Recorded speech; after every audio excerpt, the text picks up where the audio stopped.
આજે તો સવારમાં મને કંઈ ચટપટું ખાવાનું મન થયું એટલે પછી મેં થોડી વાર વિચાર કર્યો અને પછી મને યાદ આવ્યું કે વાડામાં બહુ બધા દેશી ટામેટાં લાગેલા છે અને કેટલા દિવસથી હું એને જોયા કરું છું. તો ચાલો આજે મસ્ત મજાની દેશી ટામેટાની ચટણી બનાવી નાખીએ.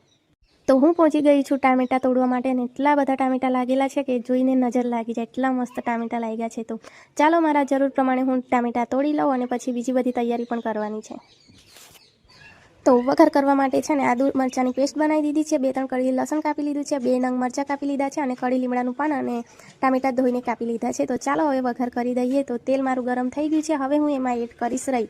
તો રાઈને મસ્ત રીતે સંતળાવા દેવાની છે અને પછી એમાં એડ કરવાનો છે બીજો બધો મસાલો. તો રાઈ મારી સંતળાઈ ગઈ છે. હવે હું એમાં એડ કરીશ આદુ મરચાંની પેસ્ટ.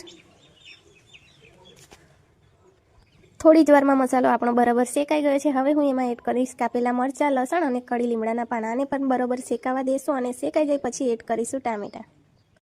તો મસાલો બરાબર કૂક થઈ ગયો છે. હવે ટાઈમ આવી ગયો છે ટામેટાં એડ કરવાનો. તો ટામેટાને પણ સરસ રીતે મિક્સ કરી દેવાનું છે અને પછી એડ કરવાનું છે લાલ મરચું, ધાણા જીરા પાવડર, ગરમ મસાલો, મીઠું અને હળદર. તો મેં પહેલાં જ આદુ લસણની પેસ્ટમાં એડ કર્યું હતું એટલે હળદર ફરી એડ કરવાની જરૂર નથી. તો ચાલો બરાબર મિક્સ કરી દઈએ અને ખાલી 4-5 મિનિટ માટે ઢાંકણ ઢાંકીને ચડવા દઈશું. પછી તૈયાર છે આપણી મસ્ત મજાની ચટપટી ટામેટાની ચટણી. તો 5 જ મિનિટમાં બનીને રેડી છે આપણી દેશી ટામેટાની ચટપટી ચટણી. તો ખાલી હવે હું એમાં એડ કરીશ લીલા ધાણા અને સર્વ કરવા માટે એકદમ રેડી છે. તો આજનો મારો વિડીયો ગમ્યો હોય તો વિડીયોને like, share and subscribe. By.